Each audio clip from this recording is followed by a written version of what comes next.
12 साल बाद खुलने वाला है आपका बंद भाग दोस्तों।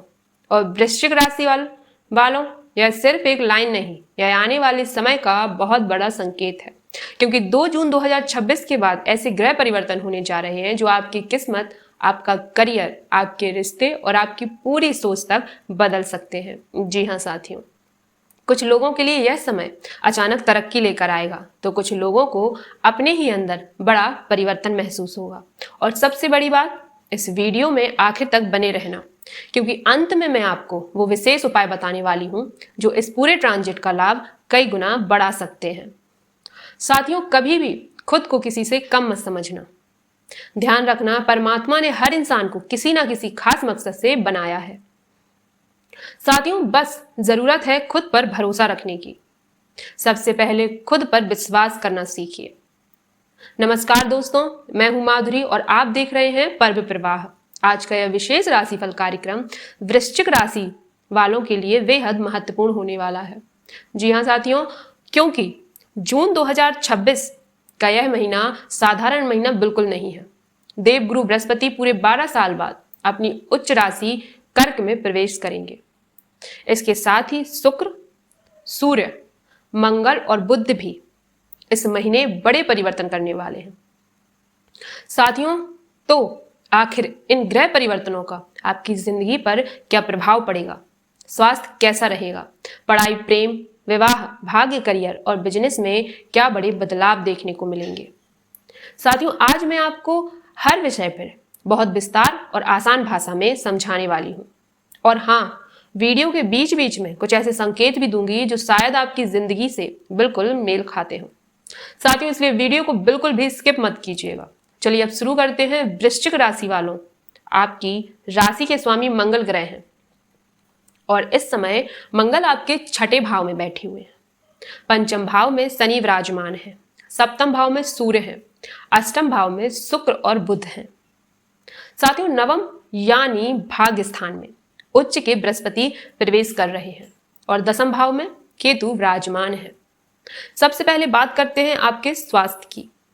दोस्तों, फर्स्ट हाउस यानी पहला भाव हमारी शरीर, ह्यूमैनिटी, एनर्जी और नेचर को दर्शाता है और उसके स्वामी मंगल इस समय 6ठे भाव में है। अब अच्छी बात क्या है, बृहस्पति उच्च के होकर भाग्य स्थान में है, इसलिए मुझे कोई बड़ी स्वास्थ्य समस्या यहां दिखाई नहीं दे रही। साथियों, लेकिन कुछ चीजों का विशेष ध्यान रखना होगा। पंचम भाव में शनि बैठे हैं और पंचम भाव हमारे पेट, डाइजेशन और मानसिक तनाव से भी जुड़ा होता है, इसलिए इस समय डाइजेशन थोड़ा कमजोर हो सकता है। साथियों, बाहर का खाना या ज्यादा खाना, अनियमित खान पान, बहुत देर रात तक जागना, ये चीजें आपको परेशानी दे सकती हैं।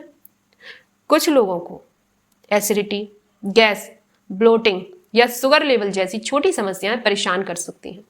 और खास तौर पर अगर आप लंबी यात्रा कर रहे हैं तो खाने पीने का विशेष ध्यान रखिएगा। बाकी ओवरऑल हेल्थ मुझे काफी बेहतर दिखाई दे रही है। अब बात करते हैं आपकी पढ़ाई और शिक्षा की।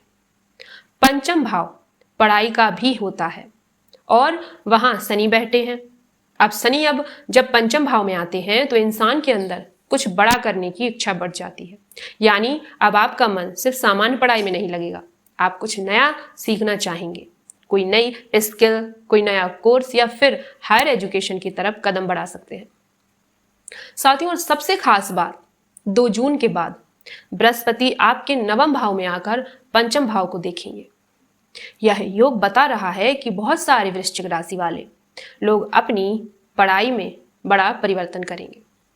कुछ लोग कोचिंग ज्वाइन करेंगे, कुछ लोग शहर बदलेंगे, कुछ लोग विदेश जाने की तैयारी करेंगे। साथियों, अगर लंबे समय से आप पढ़ाई को लेकर उलझन में थे तो अब धीरे धीरे रास्ता साफ होने लगेगा, लेकिन मेहनत आपको खुद करनी होगी। साथियों, क्योंकि शनि पंचम भाव में बैठकर आपसे अनुशासन मांग रहे हैं। अब बात करते हैं आपकी लाइफ की। साथियों, और यहां थोड़ा सा मिक्स रिजल्ट दिखाई दे रहा है।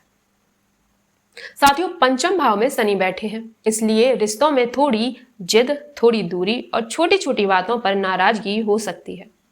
आपको ऐसा लग सकता है कि सामने वाला आपकी बात नहीं समझ रहा या सामने वाले को लग सकता है कि आप बदल गए हैं। लेकिन अच्छी बात यह है कि बृहस्पति पंचम भाव देख रहे हैं, इसलिए चाहे कितनी भी बहस हो जाए रिश्ता नहीं टूटेगा। जी हाँ साथियों, क्योंकि इसकी संभावना बहुत कम है।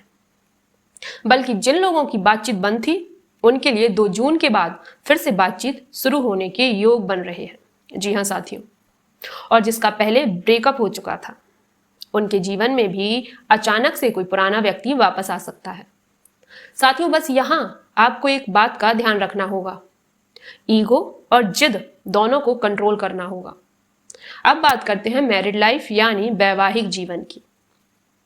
साथियों, सप्तम भाव में सूर्य बैठे हैं और सूर्य और शुक्र अष्टम भाव में है, इसलिए 8 जून से पहले थोड़ा बहुत तनाव दिखाई दे रहा है। छोटी छोटी बातों पर बहस हो सकती है, दोनों के अंदर गुस्सा बढ़ सकता है, लेकिन 8 जून के बाद स्थिति काफी बेहतर होती हुई दिखाई दे रही है। जो लोग पहले से शादीशुदा हैं उनके रिश्तों में धीरे धीरे सुधार आएगा। साथियों, और जिनकी शादी की बात चल रही है उनके लिए भी अच्छे प्रस्ताव आने के योग बन रहे हैं। साथियों, अब बात करते हैं सबसे महत्वपूर्ण विषय की, भाग्य, करियर और बिजनेस। और वृश्चिक राशि वालों, यहीं से आपकी जिंदगी बदल सकती है, क्योंकि 12 साल बाद बृहस्पति आपके नवम भाव में प्रवेश करेंगे। नवम भाव क्या होता है? भाग्य का भाव, धर्म का भाव, लंबी यात्राओं का भाव, गुरु कृपा का भाव। और जब उच्च के बृहस्पति भाग्य स्थान में आते हैं तो इंसान की किस्मत धीरे धीरे खुलना शुरू हो जाती है। साथियों, कोई रुका हुआ काम अचानक पूरा हो सकता है, कोई शुभ कार्य घर में हो सकता है, लॉन्ग ट्रेवल, स्पिरिचुअल ट्रेवल या कोई बड़ा निर्णय आपकी जिंदगी बदल सकता है। जी हाँ साथियों, बहुत सारे लोगों के लिए यह समय घर, वाहन या प्रॉपर्टी से जुड़ी खुशखबरियां भी ला सकता है। और अगर आप संतान सुख का इंतजार कर रहे थे तो उसके भी बहुत अच्छे योग बन रहे हैं। साथियों, करियर की बात करें तो 15 जून तक समय काफी अच्छा है। नई जॉब, प्रमोशन, नए अवसर मिलने के योग दिखाई दे रहे हैं, लेकिन 15 जून के बाद थोड़ी बेचैनी बढ़ सकती है। साथियों, काम बदलने का मन हो सकता है, ऑफिस में किसी से बहस भी हो सकती है, इसलिए गुस्से में कोई बड़ा निर्णय मत लीजिएगा। बिजनेस की बात करें तो मिड जून के बाद बिजनेस में अच्छा सुधार दिखाई दे रहा है। साथियों, कुछ लोगों को अचानक से नया क्लाइंट मिल सकता है, कुछ लोगों नया काम शुरू कर सकते हैं और कुछ लोगों को रुका हुआ पैसा वापस मिल सकता है। जी हाँ साथियों, अब बात करते हैं उन उपायों की जो इस पूरे ट्रांजिट का लाभ बढ़ा सकते हैं। साथियों, सबसे पहले रोज हनुमान चालीसा का पाठ करना है। मंगल का बीज मंत्र करें, ओम क्राम क्रीम क्रोम शाह भौमाय नमः। इसके साथ चंद्रमा का बीज मंत्र करें, ओम श्राम श्रीम श्रोम शाह चंद्राय नमः। और प्रतिदिन 108 बार ओम नमः शिवाय का जाप जरूर करें। ये उपाय आपके मन को स्थिर करेंगे, गुस्से को कंट्रोल करेंगे और भाग्य को मजबूत बनाने में मदद करेंगे। कैसी लगी आपको ये भविष्यवाणी? कमेंट करके जरूर बताइएगा। और अगर आप चाहते हैं कि ऐसे ही सटीक और विस्तार से राशिफल आपको लगातार मिलता रहे तो पर्व प्रवाह के साथ जुड़े रहिए। जय महादेव, हर हर महादेव।